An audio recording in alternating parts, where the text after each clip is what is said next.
Jury's back in the courtroom, Paula. And David Pecker has just been called to the stand. So we'll see what he has to say as he takes the stand. We only have about 25 minutes here before court is expected to wrap. Pecker walked behind Trump's chair, did not look at him as he walked slowly to the witness box. These are notes from the team of three we have in the courthouse, in the courtroom, sending out information second by second as it happens. We're reading them out to you. You see them on the left-hand side of your screen. What a long, strange relationship these two men have had, and now they are staring at each other across a defense table while David Pecker is testifying. That's right. How unusual. And it was 9 years ago in August of 2015 that David Pecker allegedly sat down with Trump and some of Trump's aides to talk about how the National Enquirer and the tabloid media empire AMI could help Donald Trump in his race for president. And right now, Josh Steinglass, the assistant district attorney,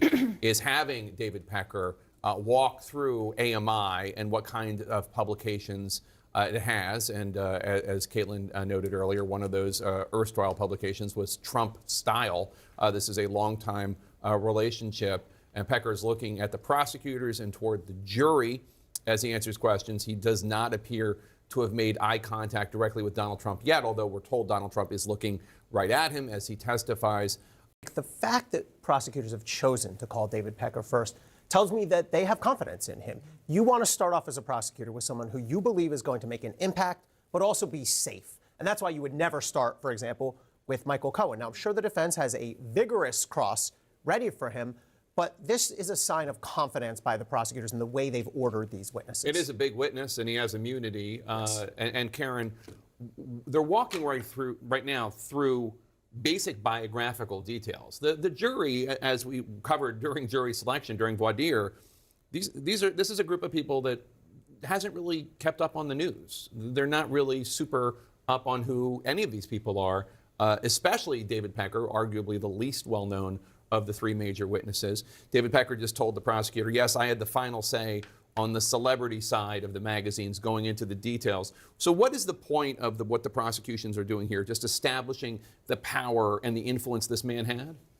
Absolutely. I mean, this is where the rubber meets the road, right? This is the evidence. Pecker saying, by the way, sorry to interrupt, we used checkbook journalism, meaning we pay sources, which is not what traditional journalists do. You don't pay sources, and that's people wonder why the National Enquirer is able to break all these stories having to do with John Edwards or celebrities. They pay sources. They pay nurses. They pay policemen. They do all sorts of checkbook journalism. Sorry.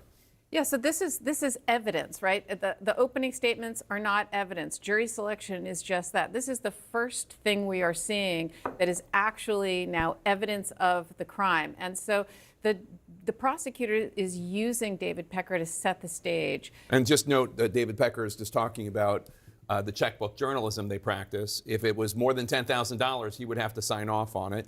The only thing that was important was the cover of a magazine, Pecker said when asked if he had editorial say. So the two things that he's establishing, one, his employees could pay for stories or sources or whatever, but if it was over $10,000, David Pecker needed to be brought in.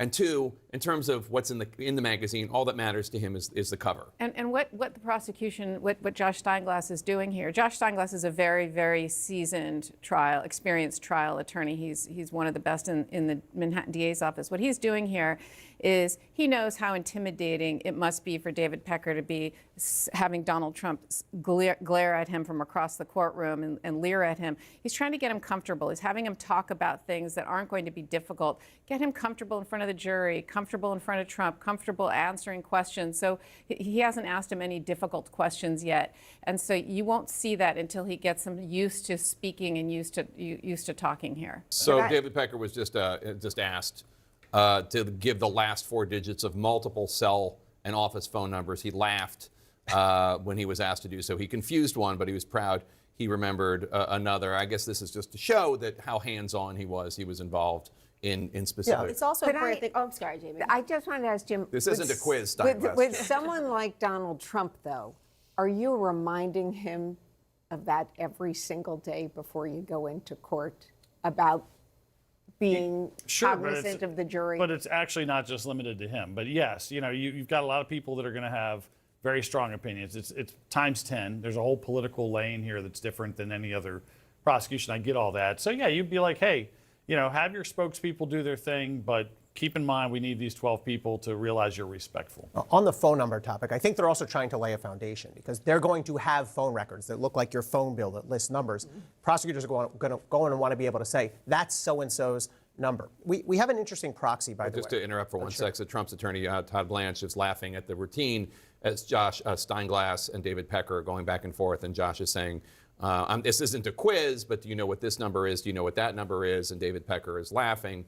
Trump is sitting forward facing Pecker, appearing to watch the whole cross-examination. Pecker is saying he had 2 email addresses, one for general work and a private one for emails. I didn't want my assistant to see. Well, that's interesting. I'm sure the jury is now saying, well, I can't wait to see the emails from the latter one, the secret email account. And by the way, this happens. There are light moments in court. And as a lawyer or a party, you want to be human. You don't want to be an automaton. You don't want to be angry. So if something funny happens, have a laugh. No big deal. Yeah, there we go. Pecker says he used the more restrictive email for sensitive matters. I'm sure they've whet the jury's appetite for those. David Pecker here saying that he used this private email account, the more restrictive email that his assistant didn't get to see for sensitive matters. And the context here is important, Karen, because we're dealing with a tabloid publisher.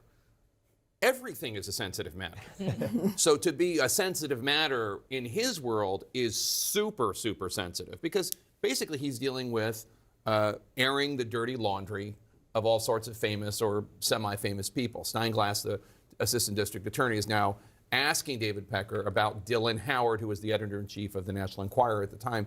Dylan reported directly to me, Pecker says. He's clearly using David Pecker to set the stage for other evidence that's coming in.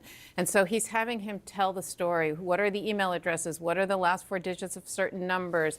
Who is Dylan Howard? He's setting the table with information and with witnesses and evidence that is clearly going to become relevant later. What is the significance of Dylan Howard, the editor of the National Enquirer? So he was sort of David Pecker's right hand, essentially. He was out there executing some of these agreements, finding these stories, arranging the deals. And it's really important. Remember, the jury knows nothing. You have to assume the jury knows nothing. They may vaguely be aware of some of the big names, but you have to start from square one, and you have to establish what are the key documents here and what are the key relationships? Who reported to who had what kind of relationship with who? Dylan Howard's going to become an important player sort of under David Pecker. Remember, we just heard about that. We heard about his very name, right, in the opening statement to suggest that the two of them, Dylan and David Pecker, saying, what have we done in reaction to the actual election of Donald Trump? And when asked, David Pecker confirms that Dylan Howard ran the network of sources for the entire tabloid empire, AMI. His job was to maintain and cultivate relationships with potential sources. So again, Dana Bash, not only establishing David Pecker's credibility, but also Dylan Howard. When it came to juicy stories, the Assistant District Attorney Josh Steinglass asks, did Dylan Howard run those decisions by Pecker? Yes, he did, Pecker says. So establishing Dylan Howard is the guy running stuff, but if it's over $10,000 or really juicy, David Pecker was involved. First of all, can you imagine that being your job? No. Okay. Just nobody here can.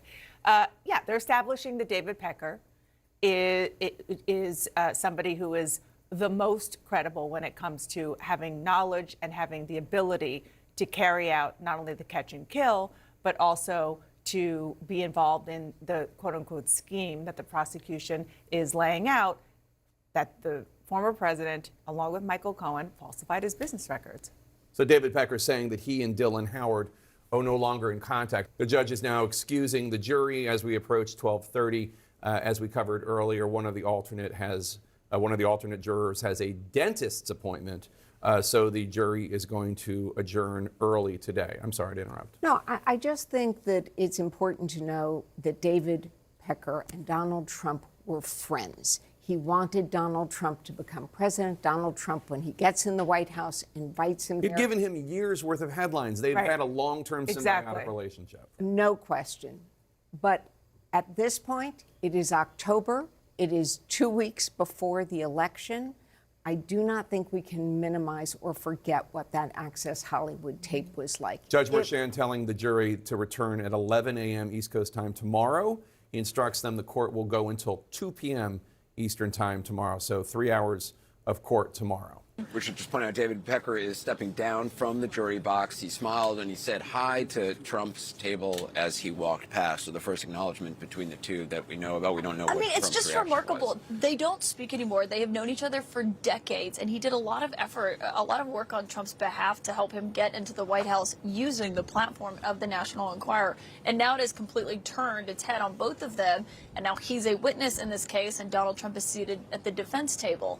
But what the prosecution was clearly trying to do was establish David Pecker's role, what he did, what the editor-in-chief at the National Enquirer did, what Dylan Howard, you'll hear his name come up, and essentially how they would go and get these stories and pay for them. And David Pecker said he was personally involved in any story that cost them more than $10,000, which we know all of 3 of these stories that are at the heart of the Trump case all qualify.